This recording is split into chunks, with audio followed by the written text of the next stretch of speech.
안녕하세요 여러분, 오랜만에 찾아뵙습니다. 놀라운 비즈니스 스쿨입니다. 자, 오늘은 얼마 전 발행된 하버드 비즈니스 리뷰 11월 12월호의 내용을 함께 살펴보도록 하겠습니다. 이번 호의 커버 아티클은 담대한 변화를 끌어내는 스토리텔링입니다. 기업이 어떤 변화나 아니면 혁신, 어떤 문제 해결을 위해서 전에 하지 않았던 새로운 무언가를 시도할 때 무엇보다 중요한 건 그 기업에 속한 모든 구성원들의 마음이 하나로 모여지는 것이겠죠. 그 작업을 하기 위해 사용되는 가장 좋은 도구 중 하나로 스토리가 있습니다. 그 스토리를 어떻게 하면 잘 만들어 갈 수 있는지를 설명해 주는 내용이 이번 호의 커버 기사가 되었고요. 또 그 이외에 스팟라이트 섹션에서 생성 AI에 대해서 집중적으로 다루고 있습니다. 자, 그러면 이번 호에는 또 어떤 기사들이 실려 있는지 하나씩 살펴보도록 하겠습니다. 이번 호 스팟라이트의 주제는 생성형 AI라고 말씀드릴 수 있을 것 같습니다. 총 3개의 아티클이 포함되어져 있는데요. 3개 모두 생성형 AI와 관련된 내용입니다. 조금 더 주제를 함축시켜 보자면 생성형 AI와 함께하는 우리의 비즈니스는 어떠해야 하는가? 어떻게 하면 생성형 AI를 우리가 도입하고자 할 때 조금 더 효과적으로 기존에 우리가 가지고 있는 시스템에 부드럽게 스며들 수 있도록 해야 하는가? 이런 것들에 대한 고민들 그리고 그것들과 관련된 제언들이 담겨 있는 게 이번 호의 스팟라이트 내용이라고 볼 수가 있습니다. 자, 그럼 어떤 아티클들이 담겨져 있는지 하나씩 살펴보도록 하겠습니다. 네, 이번 호 스팟라이트에 포함되어 있는 3개의 아티클 모두 제목에 AI란 키워드가 들어가 있죠. 생성형 AI 어떻게 활용할 것인가, 생성형 AI로 더 잘할 수 있도록 돕기, 조직에 매끄러운 AI 도입하기. 그러니까 전체적으로 어떻게 하면 우리 비즈니스, 그리고 우리가 가지고 있는 우리 조직의 시스템, 프로세스, 문화에 이 생성형 AI가 자연스럽게 스며들 수 있도록 하는 방법은 무엇일까? 그것과 관련된 고민들이 담겨져 있는 아티클이라고 볼 수 있을 것 같습니다. 생성형 AI 하면 가장 먼저 우리가 떠올릴 수 있는 서비스가 바로 챗GPT죠. 챗GPT 같은 경우 출시 2달 만에 거의 1억 명에 가까운 사용자가 이용을 했고요. 지난 5월 기준으로 18억 명 정도가 이 챗GPT를 이용했다는 통계도 있습니다. 자, 이렇게 많은 사람들에게 엄청난 반향을 일으켰던 챗GPT였는데 최근에는 조금씩 이용자가 감소하고 있다는 이야기도 들립니다. 대부분의 새로운 기술들도 비슷한 현상을 겪죠. 초기에 많은 사람들의 관심이 몰리면서 급격하게 폭발적으로 성장을 했다가 조금씩 가라앉으면서 결과적으로는 꼭 필요한 사람들에 의해서 사용되기도 하고 아니면 진짜로 대중화되기도 하고 다양한 어떤 성장 곡선을 그리는데 어쨌든 챗 GPT는 지난 5월 18억 명까지 이용자 수가 늘어났다가 지난 8월이었나요? 8월인가 7월에는 14억 명으로 이용자 수가 좀 감소했다고 합니다. 자, 이런 분위기 속에서 많은 분들이 챗 GPT를 기업에 도입하거나 활용하는 것을 좀 관망하는 분위기가 조금은 있는 것 같습니다. 제가 얼마 전에 그 AI, 특히 챗 GPT 활용 방법에 대한 세미나에 참석을 했었는데 그때 그 현업에 계신 분도 그런 말씀을 하시더라고요. 챗 GPT를 사용하는 개인들은 조금씩 감소하는 추세고 분명히 줄어드는 것 같다. 하지만 기업이나 조직에서는 이 챗 GPT를 활용해서 무언가 새로운 서비스를 만들고 아니면 내부 어떤 운영 시스템을 개선하는데 도입하는 범위는 조금씩 늘어가는 것 같다. 이런 말씀을 하시는 걸 들었습니다. 그 강사님에게. 그래서 챗GPT가 이제 폭발적인 성장을 하다가 조금씩 어떤 정착기에 들어가는 모습으로 저는 보여지는 것 같습니다. 이때 많은 분들이 여러 가지 생각을 하시는 것 같아요. 처음에는 이게 뭐 그냥 찻잔 속 태풍 아니야? 사람들을 세상 시끄럽게 하고 떠들썩하게 했지만 결과적으로 막상 뚜껑을 까보면 별거 아닌 거 아니야? 이렇게 생각하시는 분들도 계실 것 같은데 저는 좀 생각이 다릅니다. 이 챗GPT가 가지고 있는 어떤 기술과 그 파괴력을 생각했을 때 결코 찻잔 속 태풍으로 그치지는 않을 것이다. 초기의 챗GPT와 현재의 챗GPT도 굉장히 많이 달라졌거든요. 그래서 점점 빠르게 성장하고 있기 때문에 비즈니스를 하신다면 이 챗GPT와 같은 생성형 AI들을 그냥 관망하는 태도로 보신다면은 나중에 굉장히 곤란을 겪으실 수 있지 않을까. 경쟁에서 굉장히 쉽게 승리하시긴 어렵지 않을까라는 생각을 해봤습니다. 그래서 생성형 AI라는 걸 좀 관심을 가져주셨으면 좋겠다라는 생각을 해봤고요. 자, 그런 관점에서 이번 호 아티클 3개는 굉장히 시의적절했습니다. 첫 번째 아티클 같은 경우에는 생성형 AI 어떻게 활용할 것인가는 왜 우리가 이 생성형 AI를 여러 가지 기대와 우려 속에서도 관망해서는 안 되고 관심을 가져야 하는지에 대해서 집중적으로 얘기하고 있고요. 두 번째 아티클에서는 이 생성형 AI를 우리 비즈니스에 도입하고자 할 때 어떻게 하면 효과적으로 도입할 수 있는지 그 프레임워크를 좀 전달하고 있습니다. 그리고 관리자들의 시각에서 이 생성형 AI 도입을 어떻게 바라봐야 할지에 대한 그런 메시지가 담겨져 있고요. 마지막 세 번째 아티클, 조직에서 매끄러운 AI 도입하기에서는 조직에 AI를 도입하고자 할 때 고려해야 될 것들은 무엇인지를 몇 가지, 이제 5가지를 전달하는 내용을 담고 있습니다. 분명히 이 AI라는 게 우려되는 지점이 많이 있습니다. 뭐 개인정보 침해 문제도 있고요. 저작권 관련 문제도 있고, 혹은 그 생성형 AI를 통해서 얻은 정보들이 특히 챗GPT 같은 경우 정확하지 않은 경우도 많이 있습니다. 그런 부분들이 분명히 현재로서는 우려되는 지점이지만 점차 관련된 것들이 하나씩 갖춰질 것이라는 사실을 가정하면 생성형 AI에 대해서 여러분들이 조금 더 관심을 가져주셨으면 좋겠습니다. 그래서 이번 호의 스팟라이트의 주제를 한 문장으로 요약하면 이렇게 말씀드릴 수 있을 것 같습니다. 이번 호의 스팟라이트 기사 3개에서는 여러분들이 생성형 AI 도입에 도움을 주는 프레임워크를 배우실 수가 있고요. AI를 도입할 때 고려할 점을 배우실 수 있습니다. 그래서 굉장히 시의적절하고 의미 있는 아티클들이라고 생각을 합니다. 그래서 한번 기회가 되신다면 꼭 자세한 내용을 살펴보셨으면 좋겠습니다. 자, 두 번째 이제 피처 기사들로 넘어가 볼게요. 피처 아티클로 넘어가 보겠습니다. 이번 호 피처 아티클에는 총 8개의 기사들이 담겨져 있는데요. 그 중에서 제가 오늘 간단하게 소개해 드릴 아티클은 바로 여러분 보시는 그 파워포인트 슬라이드에서 1번과 6번, 담대한 변화를 끌어내는 스토리텔링과 혁신을 이루기 위한 네트워크 활용, 이 2가지 아티클에 대해서 간단하게 말씀드리도록 하겠습니다. 자, 이번 호의 커버 아티클이기도 한 담대한 변화를 끌어내는 스토리텔링은 프랜시스 프레이 하버드 경영대학원 교수와 앤 모리스가 함께 작성한 글입니다. 사실은 이 두 분이 함께 쓴 책이 있는데요.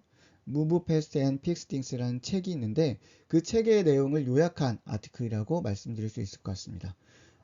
이 아티클의 핵심적인 주장은 이겁니다. 우리 어떤 기업이나 조직이 문제 해결이나 어떤 변화를 시도하기 위해서 무언가 프로젝트를 시도하고자 할 때 내부 구성원들, 그러니까 직원들을 하나로 규합하는 결속력을 강화하는 그런 작업이 필요한데 그때 설득력 있는 스토리가 굉장히 중요하다라는 주장과 함께 그 설득력 있는 스토리를 만들기 위한 어떤 가이드라인, 4단계로 이루어진 가이드라인을 제시하는 것이 이번 아티클의 핵심적인 내용이라고 보실 수 있을 것 같습니다. 간단하게 그 4가지 단계를 말씀드리면 첫 번째는 간단 명료하게 설명할 수 있을 정도의 자신의 이야기를 잘 이해한다. 잘 설명할 수 있을 정도로 자신의 이야기를 잘 이해해야 한다가 첫 번째 단계고요. 두 번째는 과거를 존중해야 한다.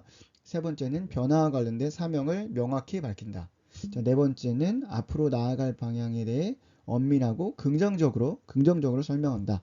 이 4가지 단계를 주장하고 있습니다. 자, 세부적으로 이 4가지 단계가 어떤 것들인지는 한번 매거진에서 자세하게 살펴보셨으면 좋겠고요. 저는 개인적으로 이 아티클에서 가장 인상 깊었던 게 저자가 이렇게 주장을 하거든요. 자, 이 4가지 단계를 거쳐서 하나의 스토리가 만들어진다면 이제 그것들을 우리 조직에 공유를 해야 되잖아요. 공유할 때 굉장히 반복적으로 전달하고 공유해야 한다라고 이야기하는 대목이 있는데 저는 개인적으로 그 부분이 굉장히 와닿았습니다. 왜냐하면 저도 회사 내에서 일을 할 때 생각을 해보면 어떤 CEO나 C레벨, 탑 레벨에서 어떤 어젠다나 메시지를 만들어서 조직에 이렇게 전달을 하면 그 메시지가 생각보다 전파되는 속도가 조금 느릴 수도 있어요. 그리고 예상 외로 전파되는 과정에서 하나하나 어떤 주체들을 지나다 보면 약간은 그 메시지가 왜곡되거나 본래와 취지와는 다르게 전달되는 경우가 있습니다. 자, 그래서 이런 부분들을 좀 줄여나가는 방법 중에 하나가 메시지를 일관되게 전달하는 거죠. 또 하나의 효과는 뭐냐면 그 실무자들 입장에서는 이러한 유사한 사례들이 종종 있었잖아요. 그럴 때마다 이렇게 새로운 변화를 시도하다가 중간에 그만두거나 아니면 흐지부지 되는 경험도 많이 겪은 분들이 많거든요. 그래서 이러다 말겠지. 며칠 더 저러다가 뭐 결국엔 비슷하게 가겠지 뭐 이런 약간 회의적인 시각을 가진 분들도 많이 계시기 때문에 이렇게 메시지를 반복적으로 전달하게 되면 그 변화에 대한 의지가 또 진정성이 느껴질 수가 있거든요. 자, 두 가지 커뮤니케이션에 있어서 자칫 그 C레벨이나 경영자들이 전하고자 하는 메시지가 자칫 왜곡되거나 단절되지 않도록 하기 위해서 반복을 한다. 또 하나는 진정성을 보여주기 위해서 반복은 중요하다. 이렇게 저는 요약을 해드릴 수 있을 것 같습니다. 그래서 이 아티클에서도 그런 부분을 분명하게 지적을 하고 있습니다. 그래서 그런 부분이 저는 개인적으로 굉장히 인상 깊었습니다. 그래서 여러분들도 이 아티클을 보고 한번 혹시 우리 회사가 내부에게, 그러니까 외부가 아니라 내부에 직원들에게 어떻게 스토리를 전달해야 하는지, 그리고 변화와 문제 해결을 위해서 그 스토리가 제대로 작동하려면 어떤 것들이 필요한지 이 아티클을 통해서 여러분이 조금 아이디어를 얻으셨으면 좋겠습니다. 그래서 이번 아티클의 주제를 요약하면 문제 해결 혹은 혁신을 준비하고 있다면 그런 분들이라면 간단 명료하고 설득력 있는 스토리를 한번 준비해 보십시오가 이번 아티클의 핵심적인 주제였다고 말씀드릴 수 있을 것 같습니다. 자, 그럼 다음 아티클 한번 보도록 하겠습니다. 다음 아티클은 혁신에 관련된 내용인데요. 아티클 제목이 혁신을 이루기 위한 네트워크 활용입니다. 그러니까 우리가 어떤 변화나 혁신을 시작하려고 할 때 대부분은 굉장히 창의적인 아이디어나 리더십이 중요하다. 뭐 이렇게들 설명을 하는 경우가 많습니다. 네, 맞습니다. 물론 그런 것들이 참 중요하죠. 하지만 그런 것 못지않게 혁신을 좀 효율적으로, 효과적으로 하기 위해서는 네트워크를 활용할 필요가 있다는 게 이 아티클의 핵심적인 주장입니다. 여기서 말한 네트워크는 휴먼 네트워크, 인적 네트워크를 이야기한다고 볼 수가 있습니다. 자, 그래서 이 아티클의 핵심적인 주제를 한 문장으로 요약하면 이렇게 말씀드릴 수 있을 것 같아요. 만약 여러분 혁신에 성공하고 싶다면 촉진자, 스파링 파트너, 평가자를 효과적으로 활용해야 합니다. 라는 게 이번 아티클의 핵심적인 주장이고요. 여기서 말하는 촉진자는 조직 외부에 있는 사람으로서 우리 조직에게 또 창의적인 아이디어를 던져줄 수 있는 사람. 여러분 네트워크 안에 그런 사람을 찾아서 혁신의 어떤 파트너로 활용을 해보자 이런 내용이고요. 두 번째 스파링 파트너는 여러분 조직 내부에서 여러분하고 어떤 혁신을 시도하기 전에 말 그대로 스파링을 할 수 있는 파트너죠. 때로는 여러분에게 다른 의견도 주고 또 비판적인 이야기도 들려주고 함께 예를 들면 촉진자가 만들어준 아이디어를 구체적으로 비즈니스로 전환하는 과정에서 좀 실용적인 아이디어를 던져줄 수 있는 사람이 바로 스파링 파트너라고 볼 수 있을 것 같습니다. 마지막으로 평가자는 여러분의 그 아이디어가 비즈니스로 전환되었을 때 그것들이 과연 비즈니스로 성공할 수 있을지 그것들을 냉철하게 관찰하고 평가해 줄 수 있는 평가자를 이야기한다고 보시면 될 것 같습니다. 그래서 혁신에서 성공하고자 할 때 여러분의 휴먼 네트워크에 있는 촉진자, 스파링 파트너, 평가자를 찾아보고 그들과 효과적으로 협업을 함으로써 한번 혁신을 시도해보면 어떻겠냐? 라는 제언이 바로 이 아티클의 핵심적인 내용입니다. 네, 다음 세션은 아이디어 워치인데요. 아이디어 워치에는 총 3개의 세션이 나뉘어져 있습니다. 그래서 첫 번째 관리자 파이프라인 재구성하기, 또 두 번째 예기치 않은 업무 중단이 창의성을 북돋을 수 있다. 세 번째 어도비 CEO가 말하는 사활을 건 혁신. 세 가지 챕터가 있는데 세 번째 아티클을 집중적으로 한번 읽어보셨으면 좋겠다라는 생각을 합니다. 현 어도비 CEO가 지금까지 어도비라는 회사가 어떻게 성장을 했고 또 어떻게 혁신을 했는지 이 샨타누 나리엔이라는 CEO가 2007년에 이제 어도비 CEO로 부임을 해서 현재까지 경영을 하고 있거든요. 그 사이 어도비에 굉장히 많은 변화가 있어죠. 대표적으로 소프트웨어 세일즈에서 구독형으로 비즈니스 모델을 바꾸기도 했죠. 자, 그런 혁신들을 해낸 이 CEO가 말하는 어도비의 혁신은 무엇이었는지 경영하시는 분들에게 굉장히 많은 인사이트를 줄 수 있는 그런 아티클이었던 것 같습니다. 이 아티클에 포함된 하나의 메시지를 꼽으라면 저는 이거였던 것 같아요. 자, 근본적인 기술 혁신을 이루려면 모호함에 익숙해지고 팀의 본능을 신뢰해야 한다는 것이다. 네, 이분이 말하는 그 혁신의 비결은 이런 모호함에 익숙해지는 것이라고 저는 방점에 두고 싶습니다. 사실 CEO나 경영자분들 또 어떤 관리자 직급에 있는 분들은 이 모호함에 있는 게 굉장히 어려울 수 있어요.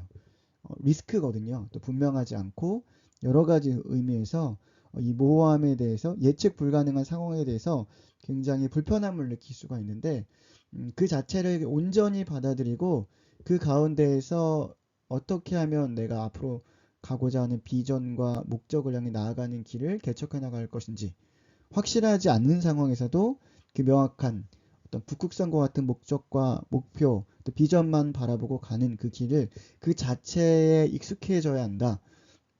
굉장히 대항해 시대의 어떤 큰 배의 선장처럼 그런 포지션을 우리가 가지고 있음을 잊지 말아야 한다. 이런 메시지로 좀 해석이 돼서 굉장히 인상 깊은 그런 내용이었습니다. 자세한 내용은 여러분이 아티클에서 조금 더 상세하게 이분의 메시지를 한번 읽어보셨으면 좋겠습니다. 네, 다음으로 익스피리언스 섹션에는 좀 10개의 아티클이 포함되어져 있는데요. 자, 10개 아티클 중에서 저는 여섯 번째, 환불 효과를 활용하는 방법이라는 아티클이 굉장히 재미있었습니다. 어떤 내용이냐면 그 환불 효과라는 용어가 있습니다. 환불 효과는 뭐냐면 환불된 돈은 지출할 가능성이 높다. 굉장히 단순한 메시지인데 그러니까 이런 거예요. 여러분이 어떤 가상의 온라인 몰을 운영한다고 했을 때 그냥 리테일 어떤 의류 리테일 몰이라고 한번 가정을 하자고요. 그랬을 때 어떤 소비자가 여러분 몰에서 겨울이니까요. 따뜻한 코트를 구매했어요. 그런데 입어보니까 잘 안 맞고 뭔가 어울리지 않아서 반품을 하려고 그래요. 그래서 반품을 했을 때 환불을 리펀드를 해줘야 되는데 이걸 어떻게 해주지? 자, 그랬을 때 환불을 할 때 만약에 여러분이 현금을 향해 캐시를 그냥 돌려주는 것이 아니라 어떤 적립금이나 그 몰에서 사용할 수 있는 포인트를 돌려줬을 경우, 네, 그럴 경우에 환불 효과로 인해서 첫 번째 구매한 제품은 다시 환불을 요청했지만 그 리펀드 되는 돈 자체가 포인트로 지급될 경우에는 그 돈을 여러분의 몰에서 다른 제품으로 구매할 가능성이 훨씬 더 높아진다. 이런 효과를 즉 환불 효과라고 말씀드릴 수 있을 것 같습니다. 사실 알고 보면은 우리가 많은 이미 비즈니스에서 활용하고 있는 것들이에요. 그래서 환불된 돈은 지출할 가능성이 높다. 이 아티클 내용을 보면 심지어 복권이나 아니면 세금 환급금처럼 갑자기 우리가 얻게 되는 돈보다 환불된 돈이 더 지출할 가능성이 높다는 겁니다. 왜냐하면 이 소비자는 이미 이 돈을 지출하기로 결정을 했기 때문에 이미 내 주머니에서 나간 순간 그 돈은 그런 목적으로 쓰기 위한 돈으로 정해져 있고 사용이 돼야 되는 거죠. 다시 주머니로 들어오는 것이 아니라.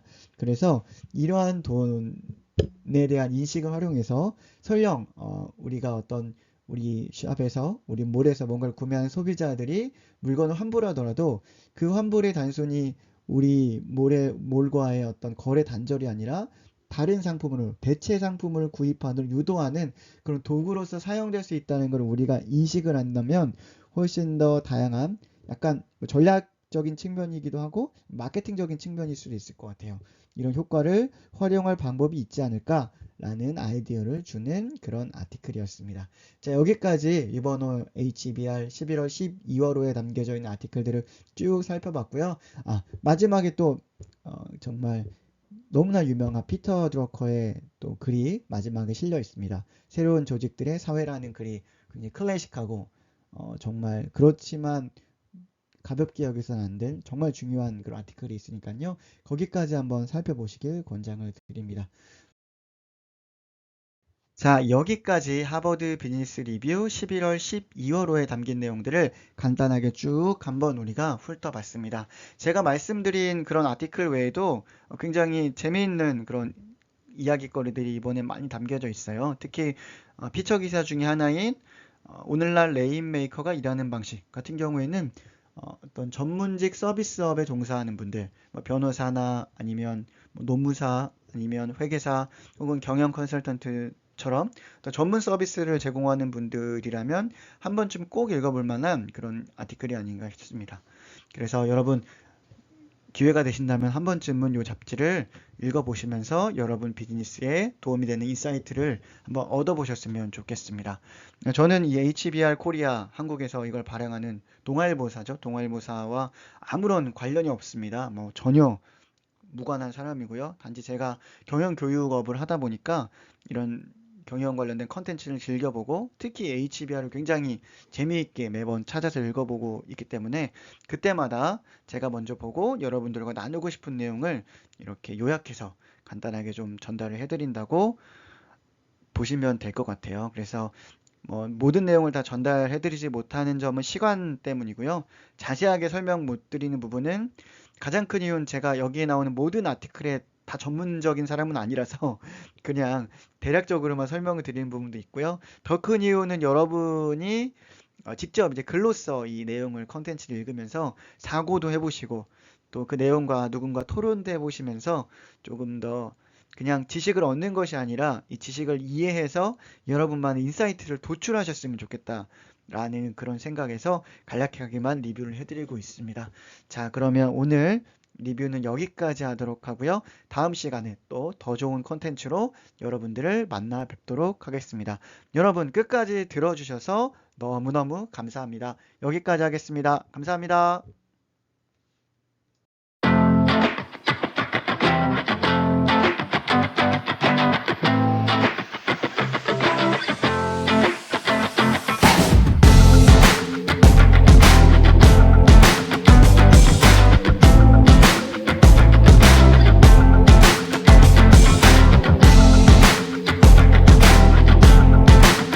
Bang, bang, bang, bang, bang, bang, bang, bang, bang, bang, bang, bang.